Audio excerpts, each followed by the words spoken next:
नमस्ते दोस्तों, फिर से स्वागत है आपका इलेक्ट्रॉनिक्स वर्ल्ड चैनल में। हमने पहले वीडियो में देखा था आहूजा DPA 770 का मास्टर बल सर्किट मास्टर तक देखा था, मतलब मास्टर टोन इनपुट कैसे स्प्लिट होता है और मास्टर तक कैसे सिग्नल आते हैं, वो सब हमने देखा था। इसके बाद में देखने वाले हैं हम ड्राइवर कैसे वर्क करता है, ड्राइवर में क्या क्या यूज किया गया है और ये कैसे आउटपुट ट्रांजिस्टर का आउटपुट निकालता है। तो चलिए दोस्तों, स्टार्ट करते हैं आज के वीडियो को। और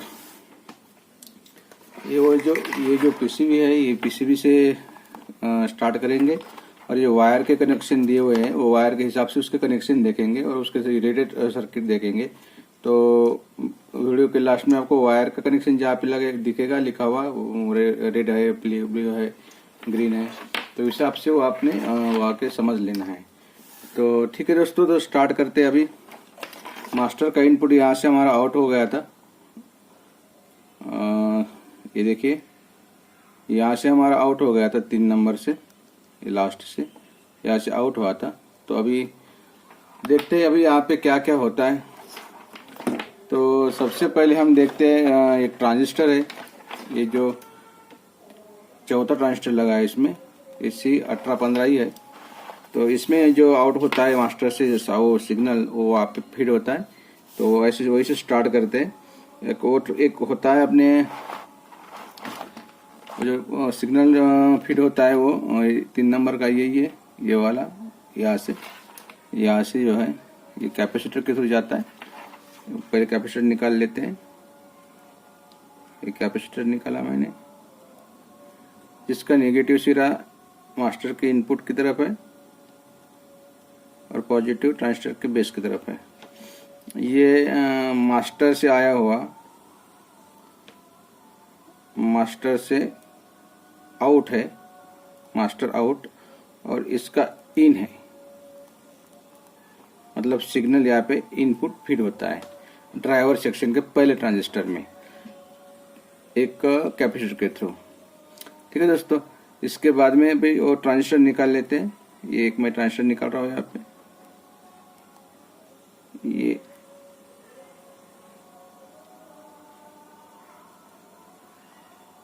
और ये बेस हो गया। ये इमीटर है, ये कलेक्टर है, ये इमीटर है और ये बेस है। जैसे उसमें ये 1 नंबर है, ये 2 नंबर है और ये 3 नंबर है। C 1815 रखना है इसको, ये 1815 है। तो इसमें एक रजिस्टर के थ्रू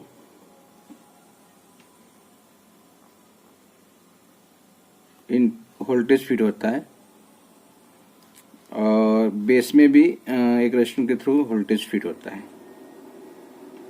अभी वोल्टेज कौन सा है इसको आप ध्यान में रखना है अभी फिलहाल के लिए, क्योंकि यहाँ पे जो है 3-4 वोल्टेज आए हुए, 2-3 वोल्टेज आए हुए, अलग अलग कैपेसिटर लगे हुए हैं और अलग अलग वोल्टेज को यहाँ पे स्विचिंग और यूज में लिया गया है। तो यहाँ तक हम आ गए हैं। अभी ये ट्रांजिस्टर है आपका 10 ओम का और ये है अपना 15K का, और इनको दोनों को एक साथ ही सप्लाई दिया गया है। अभी अपना 12 वोल्ट का सप्लाई पॉइंट हो गया है। ये कौन सी सप्लाई से आता है वो बाद में लास्ट में आपको समझेगा, तो अब इसको ध्यान में रखना। और इनके बीच में कैपेसिटर लगाया गया है जिसकी वैल्यू है 222 और ये है सिरेमिक कैपेसिटर। आपको दिखा था मैं यहाँ पे, कहाँ पे ये देखिए, इनके बीच लगा हुआ एक कैपेसिटर है, बेस और कलेक्टर के बीच। सॉरी, ये ग्रीन कैपेसिटर है 222 और ये 100 वोल्ट वाला कैपेसिटर है ग्रीन, अब ध्यान में रखना सर। तो इसके बाद में इसके बेस में तो पॉजिटिव सप्लाई आ गया है, लेकिन इसको डिवाइडर बना के इसको बेस वोल्टेज बनाया गया है। तो यहाँ पे एक रेजिस्टेंस और लगाया गया है ग्राउंड से, और जिसकी वैल्यू है 18K। ठीक है दोस्तों, और इसको ग्राउंड किया गया है। अब इनपुट वोल्टेज भी, बेस वोल्टेज भी गया है और कलेक्टर वोल्टेज भी गया है। अब ट्रांजिस्टर को इसको एक रेजिस्टेंस के थ्रू ग्राउंड किया गया है इस सभी इसमें जो यूज़ किया गया है सभी आपको सारे के सारे क्वार्टर वैट में देखेंगे। यहाँ पे कोई भी हाई वैटेज का यूज नहीं किया गया है, तो इसलिए सभी रजिस्टेंस यहाँ पे क्वार्टर वैट समझ लेना है आपको। तो यहाँ तक आ गए। अभी यहाँ से जो इन हुआ है उसको बायस वोल्टेज मिल गया है, इनपुट भी मिल गया है, ट्रांजिस्टर वोल्टेज भी, कलेक्टर वोल्टेज भी मिला, ग्राउंड भी मिला है। इसके ग्राउंड की वैल्यू है, ग्राउंड की वैल्यू क्या है इसका देख लेता हूँ एक बार। यहाँ पे ये ग्राउंड लगा हुआ है 680 ओम से। हालांकि इमीटर के साथ में जितने भी रेजिस्टेंस लगे हुए हैं वो 680 ओम के लगे हुए हैं, लगभग सारे के सारे। कोई एक दूसरा होगा कम ज़्यादा। तो इसके बाद में यहाँ से आउट होगा सप्लाई, और ये सप्लाई कैपेसिटर के थ्रू आउट होगा, जिसका नेगेटिव बाहर की तरफ मतलब आउट से है और पॉजिटिव इसका कलेक्टर से लगा हुआ है, और इसकी वैल्यू है 10 EF। ठीक है दोस्तों। अब ये जो मैं यहाँ पे आपको बता रहा हूँ ये इसमें जो लगे हुए कंपोनेंट है उसके हिसाब से बता रहा हूँ। लॉजिक क्या है जो है अभी मैं नहीं बता पाऊंगा आपको यहाँ पे, लेकिन इसमें जो कंपोनेंट लगे हुए हैं अपने ट्रेसिंग के लिए जो चाहिए वो आपको डायग्राम में दे रहा हूँ। और ये अभी यहाँ से आउट निकला है, अभी दूसरे ट्रांजिस्टर को गया हुआ है जो कि बड़ा लगा हुआ है ये वाला। अब ये ट्रांजिस्टर का वर्किंग है, ये डीटी को स्विचिंग करना। ये डीटी का जो प्राइमरी है इसको ये स्विचिंग करता है वोल्टेज के साथ में जो यहाँ पे आएगा, और वो भी वोल्टेज सेपरेट दिया हुआ है। और इसके साथ में जो वोल्टेज दिया है ये सेपरेट वोल्टेज है, इसके साथ में जो आएगा वो भी सेपरेट वोल्टेज रहेगा। तो एक ट्रांजिस्टर निकाल लेता हूँ मैं, और यहाँ पे एक ट्रांजिस्टर निकाल लिया है, और ये इसका इमीटर कलेक्टर इमीटर है 22-35 है। इसका इक्विवेलेंट आप देख सकते हैं ऑनलाइन। तो ये 22C 22-35 है, ये C 22-35 ट्रांजिस्टर है, जिसका 1 नंबर इमीटर है और 2 नंबर कलेक्टर है और 3 नंबर बेस है इसका। ये C है, ये E है और ये B है। ठीक है दोस्तों। अब ये डायरेक्ट इनपुट फिट होता है इसमें, जो यहाँ से गेन हुआ इनपुट जो है मास्टर से जो आया इनपुट यहाँ पे ट्रांजिस्टर को गेन किया गया और इसको यहाँ पे इनपुट फिट किया गया। अब ये स्विचिंग ट्रांजिस्टर है, ये जो है डीटी के साथ में स्विचिंग होगा। हालांकि इसमें डुअल सप्लाई निकालनी है इसलिए उसको डीटी के साथ में स्विचिंग किया जाता है। तो स्विचिंग के लिए भी इसको सप्लाई चाहिए, तो ये सप्लाई दी गई है उसको एक रेजिस्टेंस के थ्रू। एक रेजिस्टेंस है यहाँ पे 330 ओम का। थोड़ा सा इसको लंबा कर लेते क्योंकि यहाँ पे डीटी लगने वाला है तो जगह कम पड़ेगी। हालांकि मैं इसका पहले स्टडी कर लेता हूँ, समझ लेता हूँ और कुछ डायग्राम बना लेता हूँ, उसके बाद मैं आपके साथ शेयर करता हूँ। ये कोई गूगल से लिया हुआ डायग्राम नहीं है या फिर कोई वेबसाइट से लिया डायग्राम नहीं है, ये मेरे पास जो अवेलेबल पीसीबी है उसमें से ही मैं निकाल के आपको भेजता हूँ, वीडियो बनाता हूँ।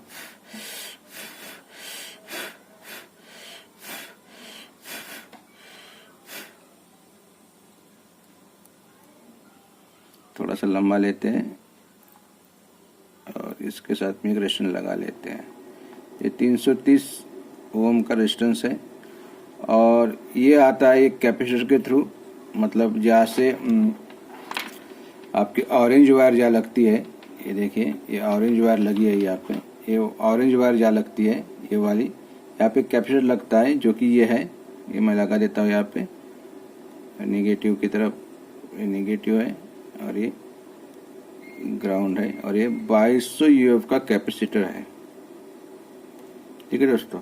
ये अपना जो है ये ऑरेंज वायर वाला है, ऑरेंज वाला पॉइंट है। ठीक है। यही से अपना बास्टेबल को जो सर्किट दिखाया था आपको, यही से एक 220 ओम का रेजिस्टेंस लगा के बास्टेबल के सर्किट के ट्रांजिस्टर को कैपेसिटर को जाता है। 220 ओम का रेजिस्टेंस है ये, और ये जाता है बास्टेबल के बीटी कैपेसिटर, लिख देता हूँ कैपेसिटर को, ये उधर भी जाता है। इसके बाद में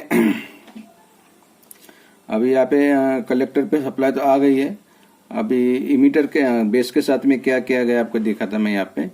और ये बेस का कनेक्टर है। यहाँ पे एक कैपेसिटर लगाया गया है जिसका 101 है और ये सिरेमिक है, CR लिख देता हूँ। और यही से एक प्रीसेट लगाया गया है इसका बेस वोल्टेज वेरी करने के लिए, सेट करने के लिए। और इसका ग्राउंडिंग इधर है, मतलब जो सप्लाई आने वाले है वहाँ से दोनों पॉइंट शॉर्ट है। और इसकी वैल्यू 470 ओम हो सकती है क्योंकि मेरे पीसीबी से मिट गया था, रेजिस्टेंस से वैल्यू भी नहीं आ रही थी मीटर से, तो मैं अंदाज से बता रहा हूँ। इसके लिए कोई डाउट होगा तो आप पीसीबी देख सकते हो। ठीक है दोस्तों, यहाँ तक हम पहुँच गए हैं। अब इसको एक इमीटर रह गया, इमीटर रेजिस्टेंस। ये इमीटर रेजिस्टेंस यहाँ से ग्राउंड किया गया है और इसकी वैल्यू है 222 ओम्स। इसकी वैल्यू है 22 ओम। ठीक है दोस्तों, यहाँ तक हम पहुँच गए। अभी यहाँ पे एक डीटी, ये जो डीटी है ये वाला, इसको एक कलेक्टर से ही सप्लाई दिया गया है। क्योंकि कलेक्टर के साथ ही स्विचिंग होगा। ये जब यहाँ से इनपुट जाएगा इसको बेस में, जब हरकत करेगा बेस के साथ वोल्टेज जो सिग्नल जाएगा तो ये बेस उसकी स्विचिंग कराएगा। जैसा सिग्नल है उसके हिसाब से, ज़्यादा है तो ज़्यादा करेगा, कम है तो कम करेगा, जैसा भी स्विचिंग मिलेगा उसको हिसाब से वो स्विचिंग करेगा। तो मैं यहाँ से एक यहाँ पे निकाल लेता हूँ एक कॉइल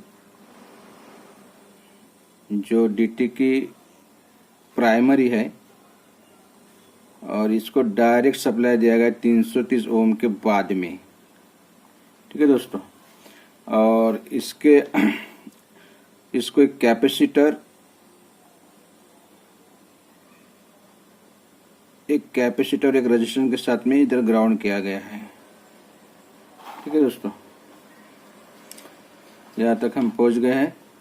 और ये 100 U का कैपेसिटर है और ये 330 ओम का रेजिस्टेंस है। ठीक है दोस्तों, अभी यहाँ पे तो ये पॉजिटिव सप्लाई पहुँच गया है, लेकिन डायरेक्ट स्विचिंग करने के लिए निगेटिव के साथ में कुछ इंटरेक्ट होना चाहिए।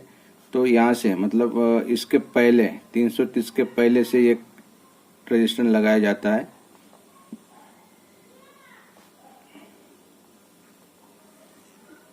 यहाँ पे आ गए हम और यहाँ से यहाँ पे रेजिस्टेंस निकाल लेते हैं और यहाँ से इस पॉइंट तक, मतलब कैपेसिटर के पॉजिटिव तक एक सप्लाई रेजिस्टेंस लगाया जाता है। ये 1K5 का रेजिस्टेंस है। 1K5 का रेजिस्टेंस आपको यहाँ दिखाता हूँ कहाँ पे है।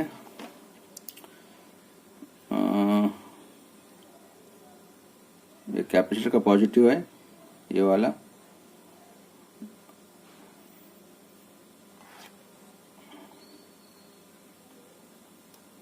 ये सप्लाई डायरेक्ट पहुंच गई यहाँ पे और 1K5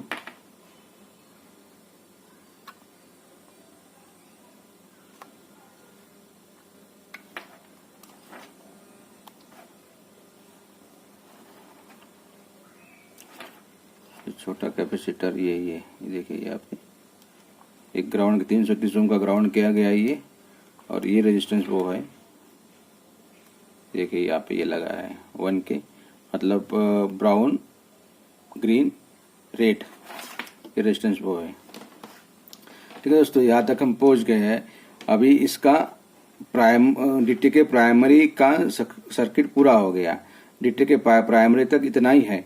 अभी प्रीसेट की जो प्रॉब्लम आती है इसमें आवाज़ विवाज की, तो ये प्रीसेट हमेशा प्रॉब्लमेटिक होता है, तो इसको हम बदल देते हैं तो क्लियर हो जाती है। इसका मतलब ये कि जो स्विचिंग वाला ट्रांजिस्टर है जो डीटी को स्विचिंग करता है उसके बेस वोल्टेज में गड़बड़ी हो जाती है। सिग्नल तो सही पहुंचता है लेकिन बेस वोल्टेज में गड़बड़ी हो जाती है, इसलिए ये खराब होता है, तो इसको हम बदल दें हमेशा के लिए। ठीक है दोस्तों, अभी हम यहाँ तक तो पहुंच गए हैं। अभी इसका सेकेंडरी जो है, जो आउटपुट स्टेज में आएगा, सेकेंडरी जो है थोड़ा सा क्रिटिकल है, तो मैं थोड़ा सा जगह कर लेता हूँ। ये दोनों चीज़ों को जो है यहाँ पे मिटा लेता हूँ और थोड़ी दूसरी जगह पे लगाता हूँ। मुझे जगह ज़्यादा चाहिए तो मैं ये यहाँ पे लगा लेता हूँ इसको। एक कैपेसिटर निकाल लेता हूँ यहाँ पे, ये पॉजिटिव है इसका, और यहाँ पे एक रेजिस्टेंस निकाल लेता हूँ छोटा सा, और यहाँ पे ग्राउंड कर देता हूँ। ये 330 ओम का है और ये 100 EF का है। ठीक है, ध्यान में रहेगा। अभी इसके जो सेकेंडरी होती है, ये DT हो गया आपका, ये DT हो गया, और ये सेकेंडरी जो है ये 2 वाइंडिंग से बनती है। ये जो है 2 वाइंडिंग से बनती है। तो ऐसे यहाँ पे बनाते हैं 2 वाइंडिंग का। अब एक्चुअल इसको बनाना बहुत आसान है, इसका कोई मतलब बहुत ज़्यादा रूल नहीं होता है। ये देखिए मैंने बनाया है DT। ये DT में 25 नंबर की बॉबिन मैंने यूज़ करी है और 40 गेज की वायर यूज़ करी है। तो अगर आप इसका 40 गेज की वायर यूज़ करते हो, 39 या 40 की, तो इसमें आप अगर 500 टन प्राइमरी में मारते हो तो 30 ओम का रेजिस्टेंस बनता है, और 250 टन सेकेंडरी में मारते हो 2 वाइंडिंग के लिए तो 15 ओम का रेजिस्टेंस बनता है। तो आप ये इजीली बना सकते हो, इसमें कोई रॉकेट साइंस नहीं है। ये मेनली वोल्टेज के लिए, कम वोल्टेज के लिए बनाया गया, कम एम्पियर का DT है। तो इसमें आप बना भी सकते हो घर पे। ये बहुत इजी चीज़ है। अभी मैंने सर्किट भी बनाया हुआ है, लेकिन अभी इसका पूरा वर्किंग बाकी है। करने के बाद में आपको टेस्टिंग के बाद में इसका भी रिव्यू दिखा देंगे। तो ठीक है दोस्तों, हम यहाँ तक अभी पहुँच गए हैं, थोड़ा रुक जाते हैं और उसके बाद में आगे चलते हैं।